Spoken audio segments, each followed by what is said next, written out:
Ooh, that's loud. I'll have to go down a little bit. That woke everybody up. That's worse than the alarm clock. I'm going to apologize straight up, and very first thing out of the box. Turns out one of us in this room is allergic to oak leaves, and so I have a little running, coughing. Not much, but enough. I've got a bottle of water and a cough drop. If that don't do it, you guys are just on your own. We're going to be in Matthew chapter 11, verse 16. And we're going to try to finish out Matthew 11 today. So, Matthew 11, 16. Good to see everybody out this morning. I see we have visitors. Good, welcome. See we have just regular folks. Welcome to you too. And I always forget we're on TV, so welcome to them too. Matthew chapter 11, verse 16. What picture shall I give you for this generation? Asked Jesus. It's like a bunch of children sitting in the town square singing songs to each other. This is how it goes. You didn't dance when we played the flute. You didn't cry when we sang the dirge. What do I mean? When John appeared, he didn't have normal food or drink, and people said, what's gotten into him? Then along comes the Son of Man, eating and drinking normally, and people say, ooh, look at him, guzzling and boozing, hanging around with the tax collectors and the riffraff.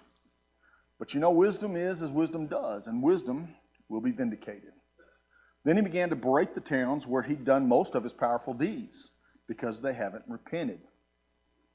It's a bad day for you, Chorazin, he said. It's a bad day for you, Bethsaida. If Tyre and Sidon had seen the powerful things you saw, they would have repented long ago with hair shirts and ashes. But I can tell you this, on the day of judgment, Tyre and Sidon will have a better time of it than you will. And what about you, Capernaum? You think you're going to be exalted to heaven? No. You'll be sent down to Hades. If the powerful works that happened to you, in you, had happened in Sodom, it would still be standing today. But I can tell you this, on the day of judgment, the land of Sodom will have better time of it than you will. There's a couple things in there that will stand out. And you know, I don't know, but it's very odd. But it's easy for me to read. And we'll get around to the things that are odd to read, easy to read but odd to hear.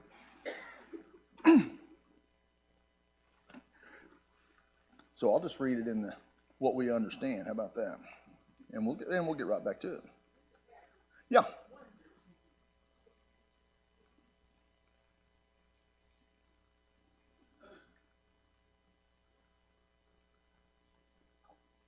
But what shall I say like unto this generation? It's like unto children sitting in the marketplace who call unto their fellows and say, we piped unto you and you didn't dance. We wailed and you didn't mourn. For John came neither eating nor drinking, and they say he had a demon. Son of Man came eating and drinking, and they say, behold, a gluttonous man and a wine bibber, a friend of publicans and sinners. And wisdom is justified by her works. And we're going to talk about that. Let's remember that accusation towards Christ, because that's, as I went through the lesson, that became very important. And it just seems like something we would just read past. But then began he to unbraid the cities where most of the mighty works were done, because they repented not. Woe unto thee, Chorazin, woe unto thee, Bethsaida, for if the mighty works had been done in Tyre and Sidon, which were done in you, they would have repented long ago in sackcloth and ashes. But I say unto you, it should be more tolerable for Tyre and Sidon in the day of judgment than for you. And thou, Capernaum, shalt thou be exalted unto heaven? Thou shalt go down unto Hades. For if the mighty works had been done in Sodom, which were done in thee, it would have remained unto this day. But I say to you that it will be more tolerable for the land of Sodom in the day of judgment than for you. Sounded a little better, didn't it? More like what we're used to hearing.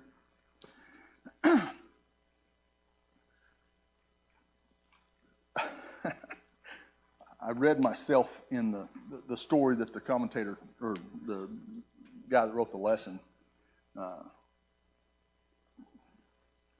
There are people that your mama tells you to stay away from, right?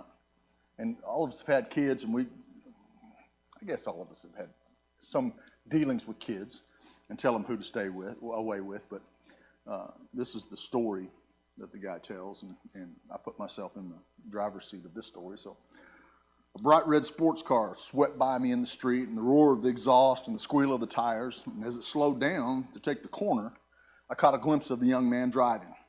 Dark glasses, long hair, hint of a beard, rock music playing in the full blast on the car stereo system, and the sticker in the back of the window of the car. I'm the one your mother warned you about. He was clearly proud of that. And I don't have long hair anymore, but I used to. And I do have a red car, and it's loud, and it squeals, and I have been known to play rock music a little bit too loud, so I'm the one your mama warned you about. So most societies have that, and for good reason. You know, we try to teach our kids who to hang around.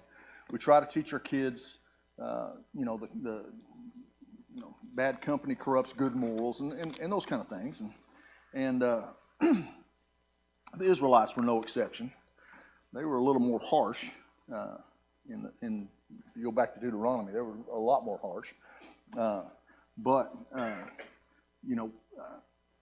we can see from the scriptures, who were all the way through Matthew now, we can see the people that Jesus is hanging out with.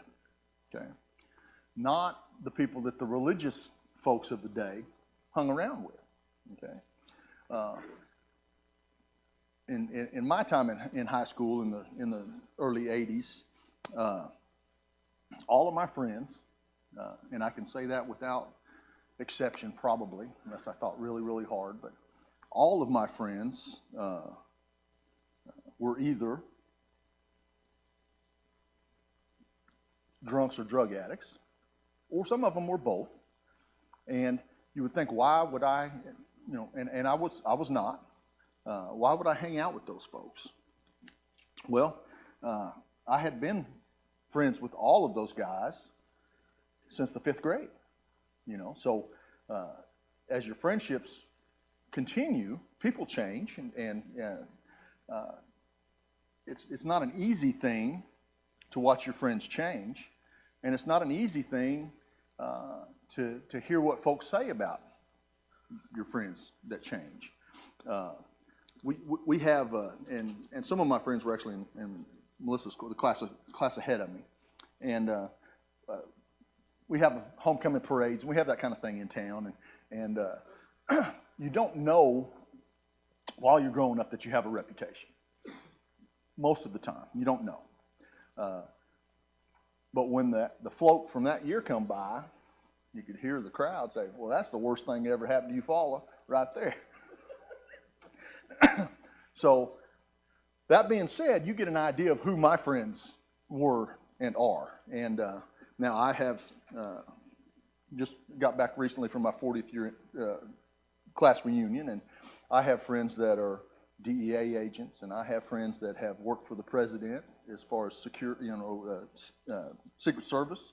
I have friends that are electricians, and I have friends that are own their own businesses, and the friends that these are what these men have become. Now, I also have friends that have died in prison. I have friends that died of drug addiction and didn't change much since high school, just continued to get worse.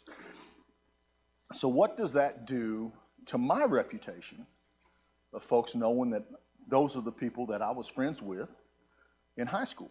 Okay, it's not good. I can tell you that it's not good. If you associate with that group of people, then you are associated with the things that group of people does. Guilty by association, absolutely. And so, as we start reading through and we start listening to what they had to say about Jesus and why, I want us to remember that Jesus grew up. Okay, he just didn't just appear. Jesus grew up in this area. Okay, Jesus grew up in these towns, and he knew people, and he had friends, and we have to remember that his life was just like everybody else's life up until a certain point. He went to the baker, and he went to the. He knew people. He worked for people with his profession, and so it's not like he was a stranger in that area, and he wasn't a stranger to the folks in that area. And so it wasn't.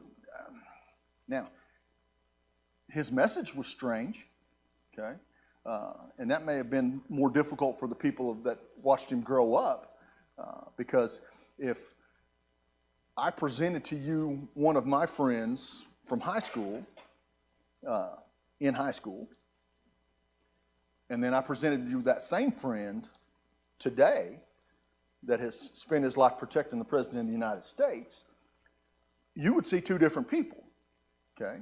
I would see the same person because I was there for the whole thing, but you would see two different people. And so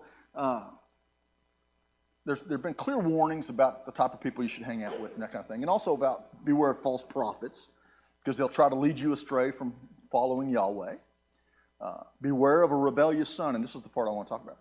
Beware of a rebellious son, one who refuses to obey his parents. He'll bring evil upon Israel, and his parents must bring him to the elders of the town and have them put him to death. Okay? A rebellious son put to death. Okay? This son of ours, they must say, is stubborn and rebellious. He will not obey us. He's a glutton and a drunkard. Then the people must say, stone him to death. Okay? And so we just read in the previous passage, people are saying these things about him. He's a guzzler and a boozer, a glutton and a drunkard. He must be a rebellious son, leading Israel astray. Maybe he's even a false prophet. Okay? So it wasn't just a tarnished reputation, these things that they were saying about him. This was a call to death. Okay? Because Moses said a rebellious son is to be put to death. Okay? By calling him a rebellious son or a drunkard or the things they said about Jesus, because he was opposite of the way that John came, but that was a call to death at some point. And so I've read past that a lot, and there's a lot of that I've read right past, but we need to remember that was in and of itself was not a nice thing to say. But when you look at what it was actually being said, it was, basically stoning. And so, as John the Baptist had led this life of self-denial, ordinary people find that hard to take. He was strange, lived in the wilderness, didn't wear real clothes, didn't eat real food. So they thought, he may be demon possessed or something along that line. And now you got Jesus, who comes completely different. He's eating and drinking and celebrating and showing God's love to those around him. And so he spoke of God's generous love and forgiveness. And the people accused him of being a rebel, a son that wouldn't behave, a false prophet. There just ain't no pleasing people. There just ain't no pleasing people. There just ain't no way. You just can't. And so, you find Jesus in this, it looks like, standing on the outside looking in, it looks like a dilemma. It looks bad. It looks like things aren't going well, but, we have to know that this is exactly how God wanted it to go. People don't like to be challenged in their beliefs, in the way they live their life, in how they conduct themselves in public, and all those people don't like that. They want what they want, even if they don't know what they want. That's exactly right. And sometimes they want what they want regardless of the circumstances. You get so far down a hole that you can't get out, you might as well just keep digging. Maybe you come out the other side. And so, it doesn't necessarily work that way. So, Jesus was challenging them. He's challenging them to turn away from the direction that they're going, that they had been going in their knowable history, and go a different way. Okay, take the opposite path. And he's got these, he's warning. It's very telling. He's warning those that refuse his call. Okay, he's telling, he's talking to whole cities. This is how it's going to be. It's going to be worse for you than what history says happened to these cities that they all know about, Sodom and Gomorrah and all the other places. So it's the most serious and sober warning. And of course, he explains himself, but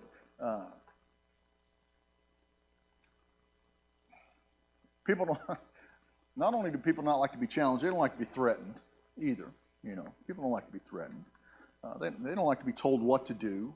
They don't even like to be told how to do it. Okay, and so it wasn't anger that brought that to the front of his preaching, but he knew the people.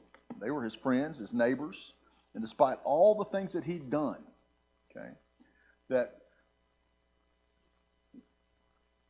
we can see that would be strange. Okay, most of you guys have known me for a long time. If I started doing weird stuff, you guys would notice, right? I mean, you guys would notice, and some of the things, if they were contrary to what you believe, would make you mad, hurt your feelings, turn you against me, even though you've known me for a while now. And so he knew all these places, and despite all the things that he'd done, they kept on going their own way, following their own vision. And we've talked about what their vision of what God's kingdom would be. And so, and he, Jesus, knows where it's going to lead. Okay, it's just like you can't pick your kids' friends, but from experience, your own experience or experience of others, how some of those things are going to go. Okay, you just know.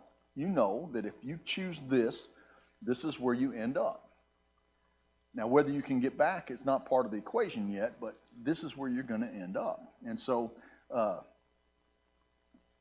we've talked about their vision of the kingdom is all about revolution, swords and spears and surprise attacks. People are going to get hurt, people are going to get killed, but they're going to win in the end. Their idea is violence to defeat violence.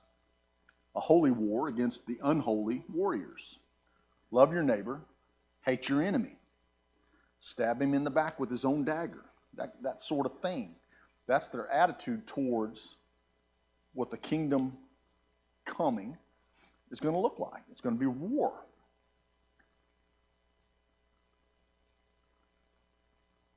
But it's better to be under the judgment of Sodom and Gomorrah with the fire and brimstone raining down than fighting God's battles with the devil's weapons. Okay? And Jesus was living out his preaching on the street, right there in front of everybody. He was showing how powerful it was, how with all the healing, all the things that we know, all the miracles that went on. He was showing how powerful this new kingdom was, and they didn't want it. They were ready to use any excuse. He's got a demon. He's a guzzler and a boozer. He's the one that they warned us about. These are the kind of excuses that people use today. It's just human nature. So how can we continue to live and teach God's kingdom in a world that basically doesn't want to know? Okay? If you're doing something wrong, you don't want somebody to call you out on it. Okay? You don't want somebody to judge you. Okay? You don't want somebody to try to control you. As you get away from your parents, you try to do that. As you get away from your mom and them, if you were like me, if you were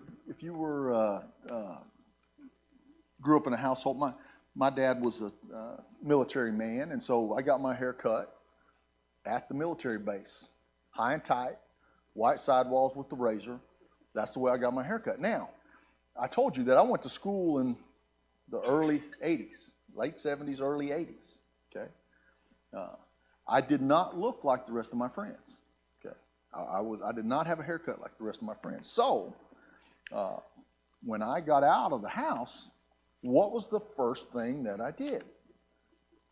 I grew my hair out. That's exactly right, okay? And I've come back around and I keep it short again now. Not the white sidewalls, but I grew my hair out, okay? Was it rebellious? Probably. Did it hurt anybody? No.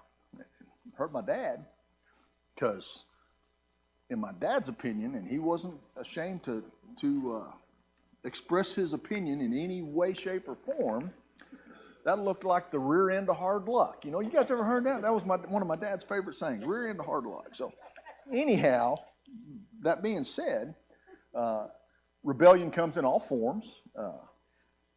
And we have we have 20/20 hindsight on the scriptures, what's going on, and we can tell ourselves all we want that there's no way you could ignore what was going on in this community. No way you could ignore and turn your back on what God was doing at that time through this guy that we know. We know this guy. We grew up with him. He played in the same streets we played in when we was kids. There's no way. And so he's living it out on the street. And it's a difficult thing to be ostracized by your community. Okay? It's a difficult thing when you're doing wrong, to be ostracized by your community. Okay? You don't want that to be called out. But when you're doing right and be ostracized, that's a whole nother level. And so, what are we going to do? What are we going to do? So, chapter 11, verse 25 through 30. And I'll read it on my phone. So. At that season, Jesus answered and said, I thank thee, O Father, Lord of heaven and earth, that thou didst hide these things from the wise and understanding, and reveal them to babes. Yea, Father, for so it was well-pleasing in your sight. All things have been delivered unto me by my Father, and no one knows the Son save the Father. Neither does anyone know the Father save the Son, and he whomever the Son reveals him to. Come unto me, all ye that labor and are heavy laden, and I'll give you rest. Take my yoke upon you, and learn of me, for I am weak and lowly in heart, and you'll find rest in your soul. For my yoke is easy, and my burden is light.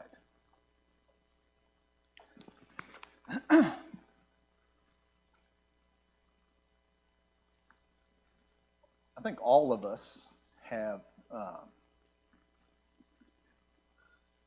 I'm not really a fan. I don't have that. It's just not in me to idolize somebody. It's just not in me. I don't know why. Sociopathic behaviors, maybe. I don't know. Whatever it is. I just don't have that.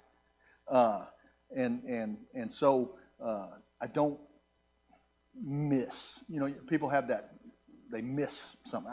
I don't have that. It's just not in me. It never has been. But we all have seen when a celebrity of some sort, be it a sports hero or somebody from the movies or somebody from, somebody that's famous, if they happen to pass away, we have an idea of who this person was in public light. Okay, we have an idea, and we have our own idea of how he presented himself.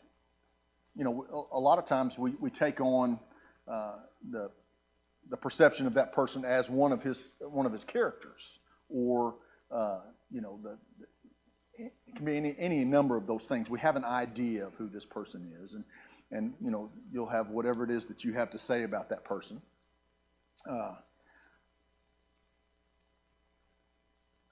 And at a funeral, when this person passes, you hear, other famous people talk about this famous person. Okay, and they say basically the same things that you would think, but there are those stories that you don't know. Okay, there's those family stories. If this person had a son, they have a completely different perspective of who this star was that we have. Different. Because to us, he's a star. To his son, he's just dad. Okay, and it's a whole different perspective. Okay.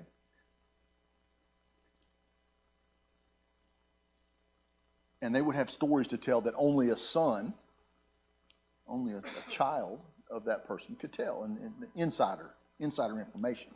Okay, so in this passage in Matthew, we get some recognition of the one Jesus calls Father, and there's things that about his Father, about God, that only he would know, and only he can tell.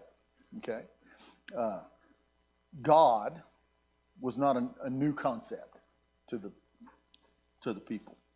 It was not a new idea. Okay. Now, their perception of God as God was one of, I don't even know what it would be. Some it would be fear and respect. Some of it would be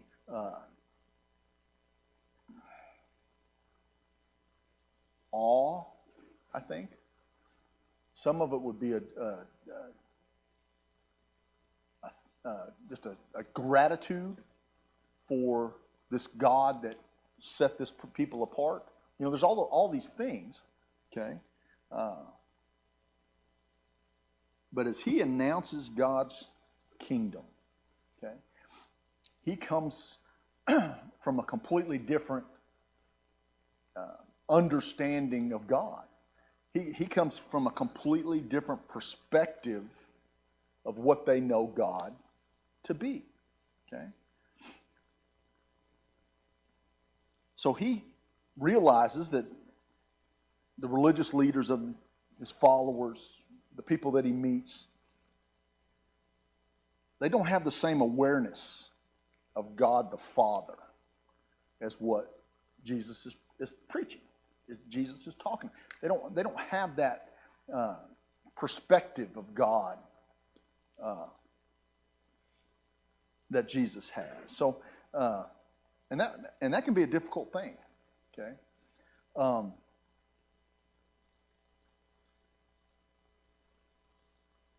I work on cars for a living. I've worked on cars for a living my whole living. That's all I've ever done. It's what I do. It's who I am. That kind of thing. And I watch car stuff on YouTube or whatever, and I listen to car stuff on the radio and the TV. It's car stuff, It's just car stuff. It's not like it's anything new. It's just car stuff. But I do have opinions based on experience that don't match up with some of the car stuff that I see on TV. Okay, just like if you were an accomplished musician, okay, and you were in a group of people that couldn't carry a tune in a bucket, okay?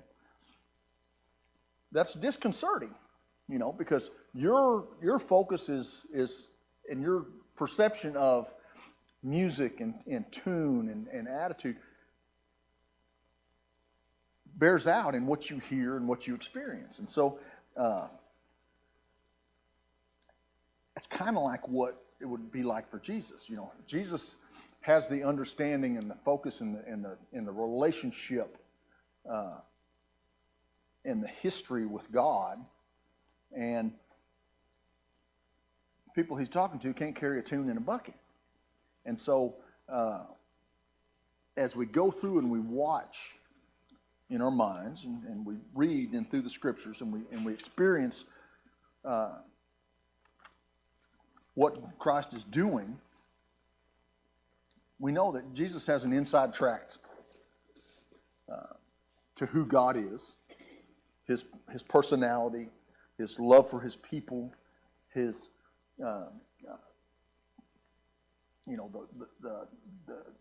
what he wants in a relationship with his chosen.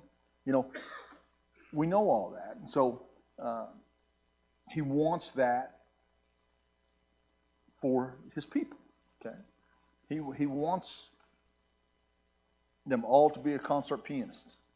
He wants them to be perfection in their love for God, and in order to do that, he needs to bring God to them, God's persona, his bring God to them. So that being said, the ones that thought they had God, okay, the religious leaders, the ones that were supposed to know God, the ones that had all the answers, the ones that had time to study in different languages, the ones that just had, that was their thing. The scribes and the Pharisees and the Sadducees and the religious leaders, they thought they had it, okay? And so the community, the unlearned, would think that these are the guys that have it, okay? And then Christ turns around and says, you need to become as little children. You don't need years of education.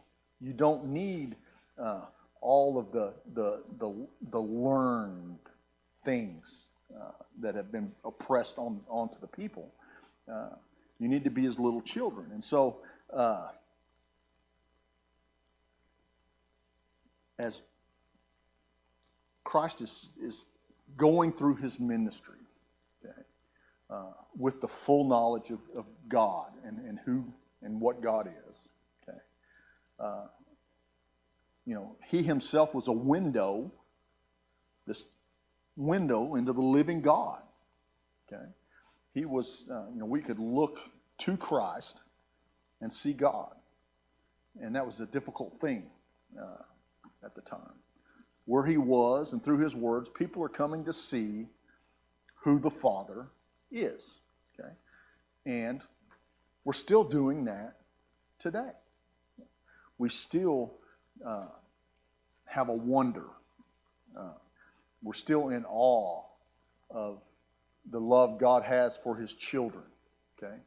We still lack an understanding, but we have the scriptures that we can glean from, when we have those questions, and Christ tells us, the yoke is easy and the burden is light. The yoke they were used to was all the things that the Pharisees piled on them, but Christ's yoke was easy. Because it spoke of love.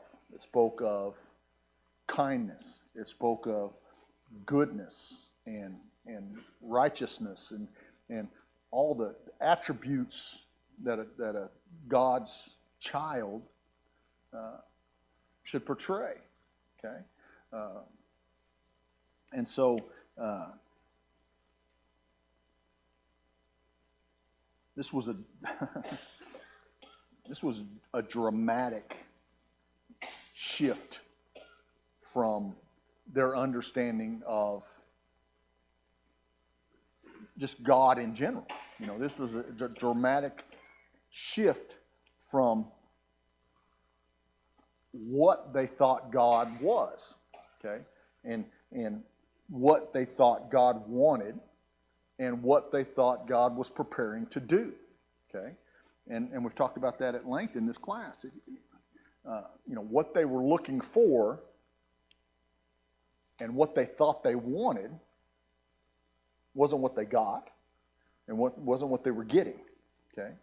What they thought it was going to take to do what God wanted them to do is not what they needed and not what they were going to use, okay. It was,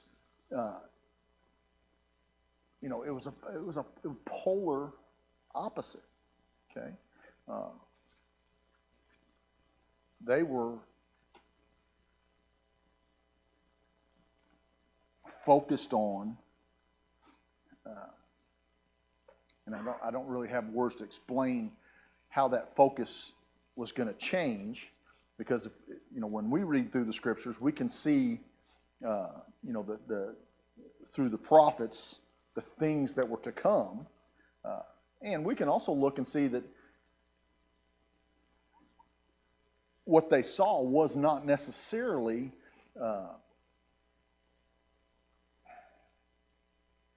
or how they saw it, as far as the kingdom coming. It wasn't, it could have went that way, okay? It could have went that way. God could have sent a Messiah king to force the Romans out, use a military action to bring Israel back to power, and that's not historically inaccurate in their history. Okay, you saw where that has happened before. You know, God will raise up a conqueror. God will raise up a protector. God will raise up a leader or a king. Okay, and so that's where the rub comes, because this is the opposite of all of those things that God has done before.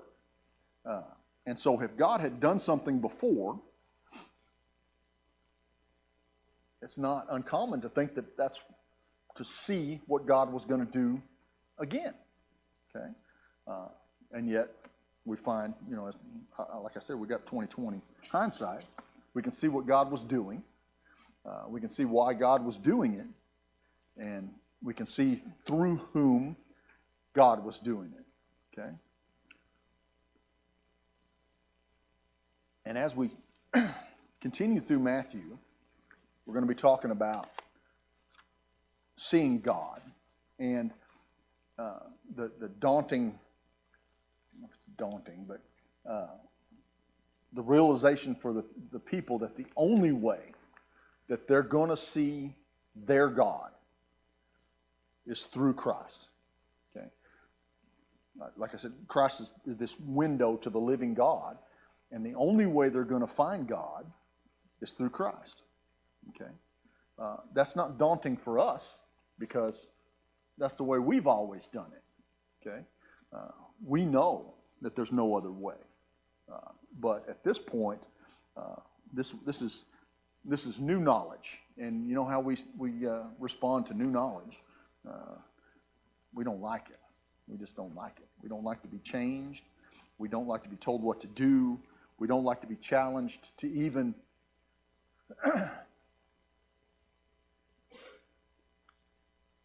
make an effort to find out for ourselves whether something is true or not. We don't like that. Up until this point, they were just told what to do, and that's the way it was. And so now we're being challenged, and they were being challenged, and we continue to be challenged to find out for ourselves through the Scriptures, through our relationship with God, through our relationship with each other, through time we spend in the Scriptures together, to find God through Christ, and to continue to serve God through Christ, and to continue to figure out how to do that, because that's what all this was leading up to. Okay, that's what all of this in Matthew, all these stories, Christ's time here on earth, the miracles, the teachings, was all leading up to right now, to this time. And so, as we go through and we encourage each other and we welcome each other,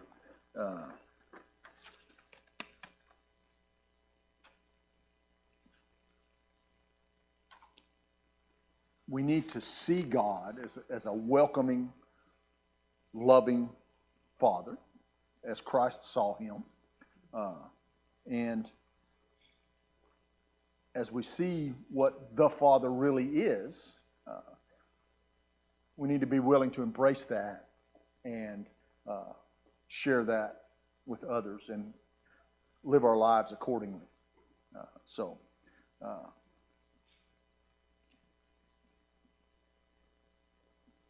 And we'd be encouraged to come into his loving and welcoming presence. Okay, and that's something that we aspire to, and that's what we strive for here in Farmington. So, thank you for your time. Next week we'll start on chapter 12, Lord willing, Matthew, and see if we can get through that a couple weeks or two. Thank you for your time.